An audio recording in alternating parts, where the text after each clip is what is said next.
هغه ځوان دی چې د الله تعالی په عبادت کې زندگی تیره کړې وي، د وړوکوالي نه لګیا د مونځونه کوي، د وړوکوالي نه د قرآن مجید تلاوتونه کوي، د وړوکوالي نه په ذکر او اذکار کې دی، د وړوکوالي نه تبلیغي جماعت سره وابسته دی. شاب نشأ فی عبادت الله، د الله تعالی په عبادت کې تیر شوی دی. په دې زمانه کې هم داسې کسان شته چې د 15 کالو نه جهاد شروع کړی، تر اوسه پورې لګیا د جهاد کوي، د دې نه لوی عبادت پسې وي.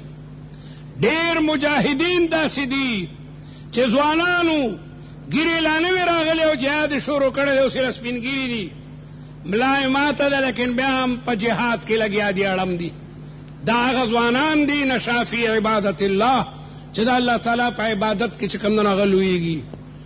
هغه کسان چې ائمه عادلین دي، هغه بادشاهان چې هغوی د عدل او د انصاف حکومتونه کړي وي، انبیاء کرام شو او د پیغمبرانو صحابه شو، خاص کر د آقای دو جهان صلی الله علیه وسلم صحابه، ابو بکر صدیق و عمر فاروق، عثمان ذی النورین و علی المرتضی، عمر ابن عبدالعزیز، سلطان صلاح الدین ایوبی او دارنگ عالمگیر رحمت اللہ علیہ او نور نیکان بادشاہان. عادل بادشاہان با دا اللہ تعالی دا رحمت پسوری کیوی.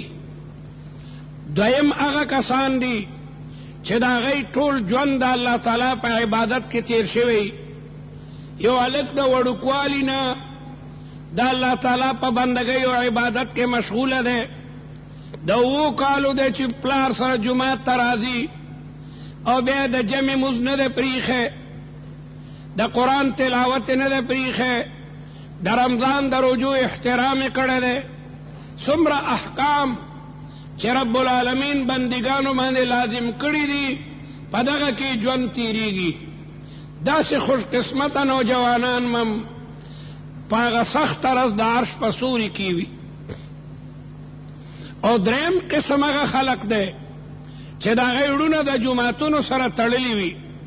ورجل قلبه معلق بالمساجد، هغه خلق چې د هغوی زړه د جومات سره تړلی وي، د جماعت سره مینه وخت نه راشي او جماعت کې ناستی نوافل کوي، د قرآن مجید تلاوت کوي، د جمع موضوع کې د هغې نه رستم بیا ناستی، خپل اوراد او وظیفو کې اختی. داسې کسان مم هغه د عرش په سوري کې وي. جماعتونه دا په مخ د ځمکه باندې مبارک ځایونه دي.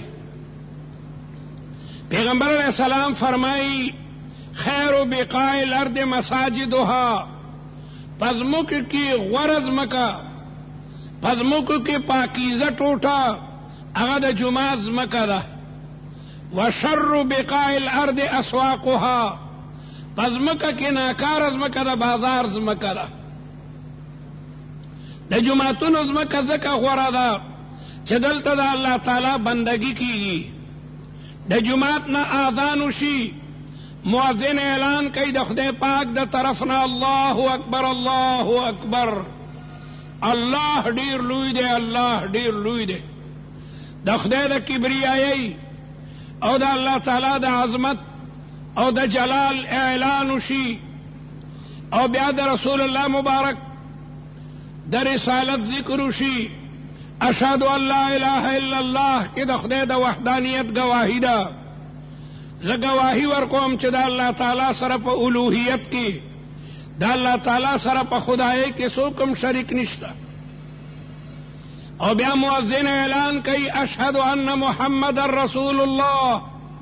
زه گواهی ورکوم چې محمد مصطفی صلی الله علیه وسلم د رب العالمین برگزیده پیغمبر ده. بیا دا غینا بندگان خدا تا بلنه کوي حی علی الصلاة، او مسلمانانو مسترازی مستا، حی علی الفلاح، د کامیابی ځای ته راشئ. دغه جماعت او دغه منځونه او دا تلاوتونه او دا ذکر او اذکار دا د کامیابی ذریعہ ده او دا غین رستو بیا د رب العالمین د توحید ذکری الله اکبر الله اکبر لا اله الا الله. په جمعتونو کې د قرآن درسی، په جمعتونو کې د رسول الله صلی الله علیه وسلم د مبارک و ارشادات و تعلیماتی، په جمعتونو کې واعظ و نصیحتی، مجالس ته ذکری، نو سراسر فائدہ به حاصله. او بازار کې ډیر کم دکاندار دی، ډیر کم چې هغه په صحیح طریقې سره تجارت کوي. اول خو ډیرو دکاندارانو ته د تجارت مسلې نه معلومې. حضرت عمر با په بازار کې هغه کسانو ته د تجارت او د دکاندارۍ اجازت ورکولو چې هغوی ته به د بیع او د شراء ټول مسلې معلومې وي. د یو دکاندار نه به امتحان اخیستی شو چې هلکه بیع صحیح څه ته وایي، بیع باطله کومه ده، بیع مکروهه کومه ده، بیع حرامه کومه ده، اجاره څه ته وایي. دا ډېر لوی علم د بیع. تاسو طالبان په کنز کې په شرع وقایه او هدایه کې کتاب البیوع وایي، څومره موده پې تېروئ. نو حضرت عمر با په بازار کې هغې خلکو ته د دکاندارۍ او د تجارت اجازت ورکولو چې کم کسان به د بیع او د شراء د مسلو نه خبرو. دا څه معمولي شی خو نه دی. نو ډیر دکاندارانو ته د بیع یعنی د خرید او فروخت د تجارت ته اصول ذکر میکرنی، خو بس دغه صدیقه چلی. اکثر دکانداران په تله کې وهل کوي، شی چې ورکوي تله پوره ودرولی نی، او دې ته ډیر لوی جریمه ویل کېدی شي. ویل للمطففین، الله وی هلاکت ته هغه خلکو ته چې کم تلی، د بل نه چې علي پوره درونه علي او چې ورکوي تله کې ټګي کوي. دا ډیر لوی جرم دی. دغه رنګې دکاندار خراب شی هغه لګیا دی خرڅوي، وایي نه دا ډیر اصلي دی. ډیر دکانداران د ملاوټ څیزونه خرڅوي. نن سبا دوایانو کې اکثر بیکاره دوایانې لګیا دی خرڅېږي. نو که د یو ناکاره د دوایي د وجې نه یو بیمار مړ شو، نو دا دوایي خرڅوونکی د هغه قاتل دی. دا قاتل دی، دا قتل دی. چایو کې ملاوټ، په مرچکو کې ملاوټ، په هر څیز کې ملاوټ، په اوړو کې ملاوټ. نو د دغې ملاوټ شوده څیزونو نه که یو سړی ناجوړه شو، د هغې نه مړ شو، دا ملاوټ کوونکی د هغه قاتل دی. د هغه ته به د هغې سزا چې کوم نه ملاوېږي. دروغ وایي اکثر دکاندار، دا شی په دې دی او په دومره باندې نه شوی، دا شی اصلي دی او هغه اصلي نه وي. پیغمبر علیہ السلام فرمائی التاجر الصدوق، هغه سوداګر چې رښتونی دی به په جنت کې د پیغمبرانو سره. تاجر ته پکار ده چې هغه د رښتیا معامله کوي، لکه دغه شی مې په دومره اخیسته، دومره ګټه غواړم، او دا شی اصلي دی او دا شی نقلی دی، صفا ویل پکاري. نو په هغه تجارت کې برکت دی. کم تاجر چې رښتونی وي د هغه په تجارت کې برکت دی.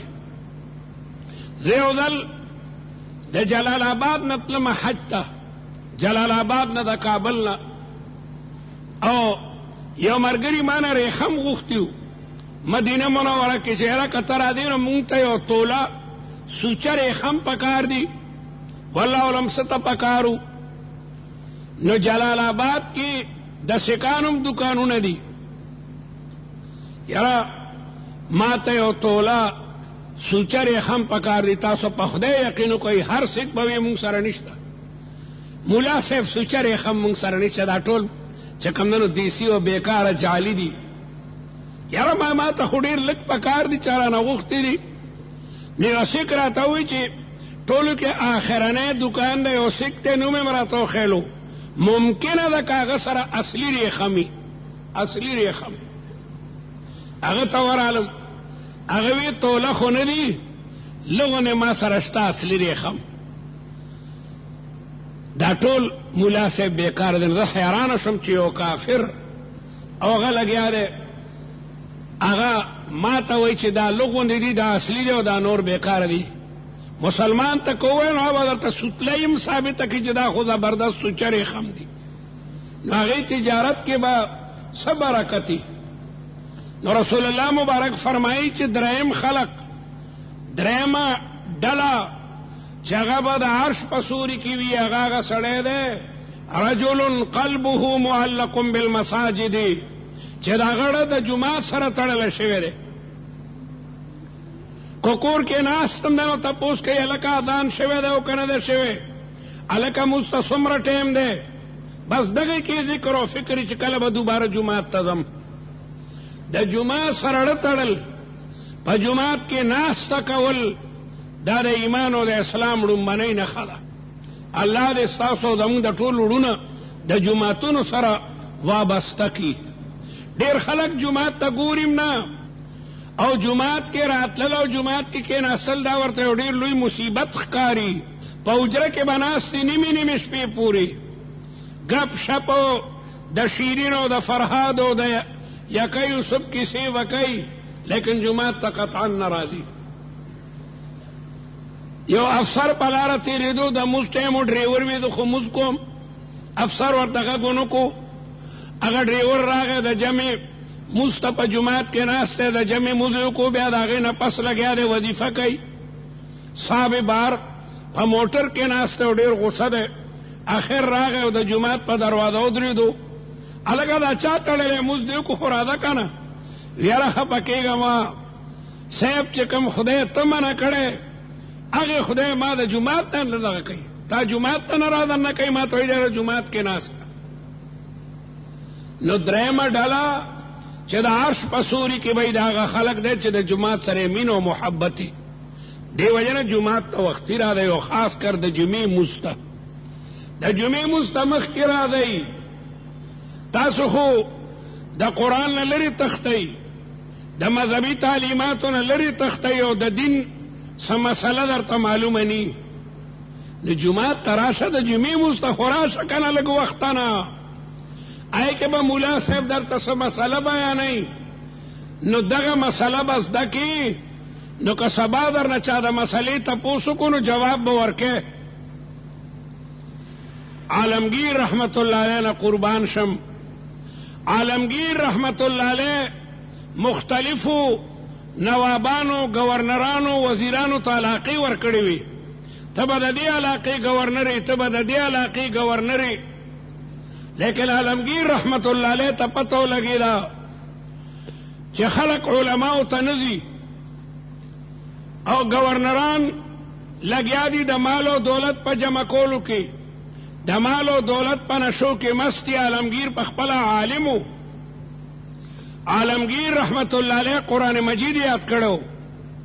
عالمگیر رحمت الله علیه ته 12,000 حدیثونه یادو 12,000 حدیث دا د بادشاهانو دامن به جوماتونو ته راتلل قرآن مجید به یادولو او د رسول الله مبارک حدیثونه به یادولو. نو ما دا عرض کولو چې جومات ته راتلل دا په نیکو کې ډېره لویه نیکي ده. پیغمبر علیه السلام وایي د جنت په باغونو چې تېرېږئ ښې مېوې پکې خورئ. د جنت باغونه کم دي پیغمبر علیه السلام وایي دا جوماتونه دي دا جوماتونه د جنت باغونه دي او د دې مېوې ذکر او اذکار. د جومات میوه د قرآن مجید تلاوت د قرآن مجید په معانیو باندې ځان پوهول د رسول الله په حدیثو باندې ځان پوهول دا د جوماتونو چې کوم دنه میوې دي. نو درېیمه طایفه چې هغه به د عرش په سوري کې وي هغه د هغه مبارکو خلقو ده چې د هغې وړونه د جوماتونو سره وابسته. په دې زمانه کې تبلیغي جومات دی. د تبلیغي جومات اکثر اوقات هغه په جومات کې تېرېږي لکه جماعت راغلی دی نو هغوی په جومات کې ذکر و اذکار کوي په جومات کې تعلیمات کوي په جومات کې تهجد کوي په جومات کې د دین خبرې کوي. نو د جومات سره تعلق پیدا کوي د جوماتونو سره د آذان نمخ کې راشه جمعات ته، خاص کر د سحر د آذان نمخ کې، او راشه یو څو رکعاته تهجد وکړه، او بیا د هغې نه پس د جمع مونځ وکړه، او بیا کېنه د یو سپارې تلاوت وکړه. ګبراویږه ما ستا دکان کې به الله تعالی د مخکې نه زیات برکت اچوي. د ذکر او د اذکار هغه ډېر لوی برکات دي، په هغه لږو پیسو کې به الله تعالی دومره لوی برکت واچوي چې لکپتي په لکونو روپو کې به دومره برکت نه. نو دریم شی هغه خلق دی چې قلبه معلق بالمساجد. څلورمه طائفه دا هغه خلقو ده چې د دو تنو په خپل مابین کې خداوندی محبت ورجلان دو هغه سړي دي تحابا فی الله چې د یو بل سره مینه د الله تعالی د رضامندګۍ د وجې نه وي. اجتماع علیه وتفرقا علیه. د دین په خبرو باندې یو ځای کېږم او د یو بل نه جدا کېږم. دو ملګري دي، د یو بل سره دې وجې نه مینه ده چې یاره دا د قرآن پاک حافظ دی، د هغې بل ورسره ځکه مینه ده چې دا مجاهد دی. د دواړو یو بل کې مینه هغه لله ده، د قرآن د حافظ والی د وجې نه دی ورسره مینه ساتي، او دا بل ورسره ځکه مینه ساتي چې دی مجاهد دی، دی غازی دی. د دې وجې نه مینه ده چې دی تبلیغ کې ګرځي، دی نیکوکار دی، د مونځ پابندي کوي. نو همیشه د پاره د نیکانو ملګرتیا دا ډېره ښه وي. نو د ملګري ډېر خیال ساته، دا نیک ملګری به دې پکار شي.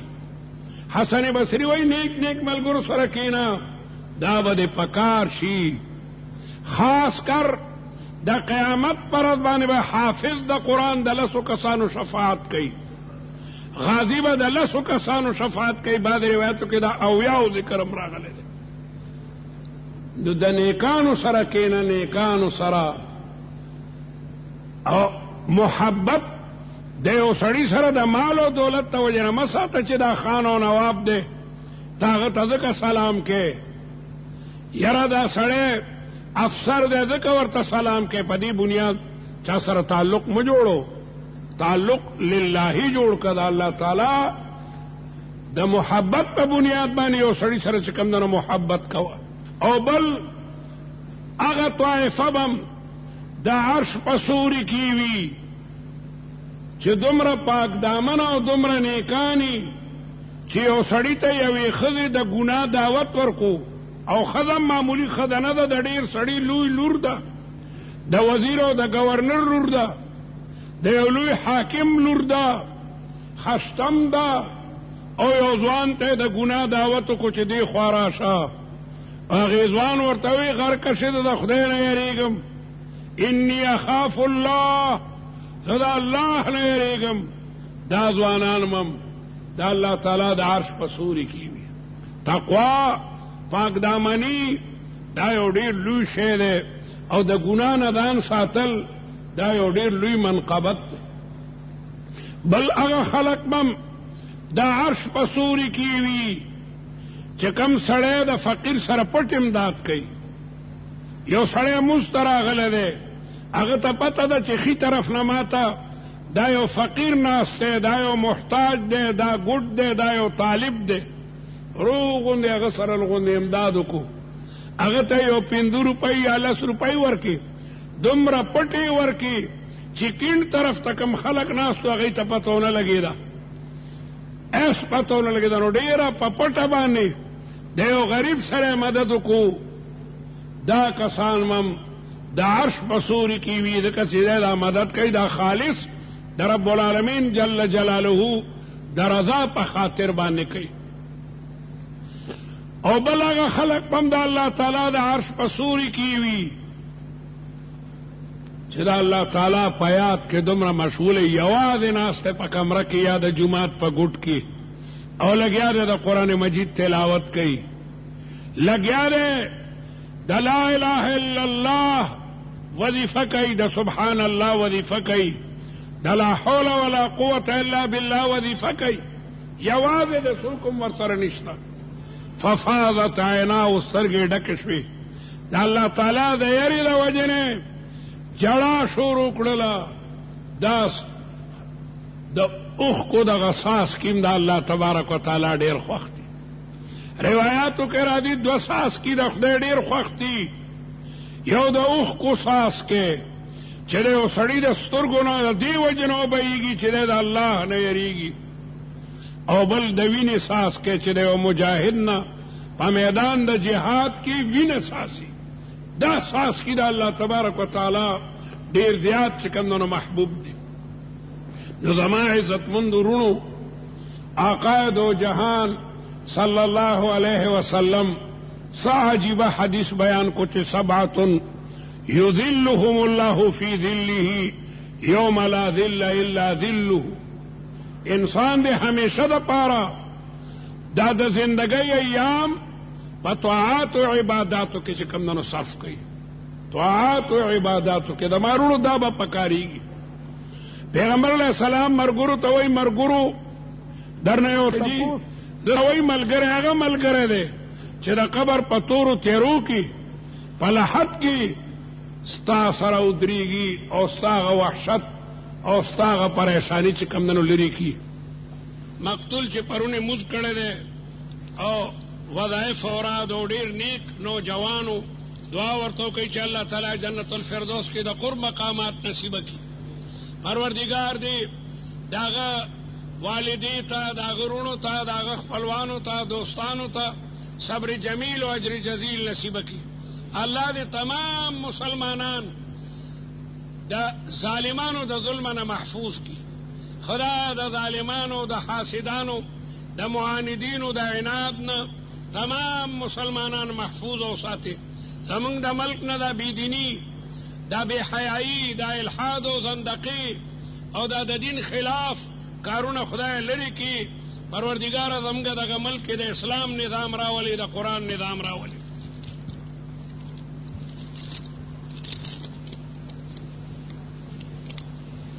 دا وی تا ته اطلاع در کې شي چې محله کې پوډر د پوډرو د نشي فروخ کیږي او د دې نقصانات سرګندي. اوس هلکانم دا تپوس کوي چې دا څه خرڅېږي. بهرحال الله تعالی دې خلکو ته هدایت وکړي او مشرانو ته پکار ده چې دا کسان منع کړي چې هلکه زموږ ماشومان پوډریان کوئ مه، او د دې ذمہداري د محل یقینا د محلي خلق ذمہدار دي. رسول الله وی کلکم راع وکلکم مسئول عن رعیته. هر مشر داغه نه به د قیامت پر تپوس کیږي. نو د محلي د مشرانو خدمت کې درخواست ده چې دې باره کې توجه وکړي. بهرحال الله تعالی د مسلمانان د دې نشو نه، د دې پوډرو نه، د دې تمام مصیبتونو نه محفوظ اوسه. انت الاله وانت الاحد وانت الصمد يسر لنا امورنا كلها.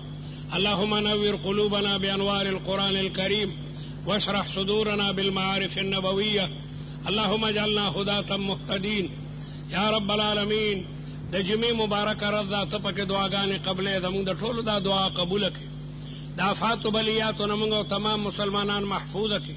په تمام عالم اسلام کې د مسلمانانو په حال رحم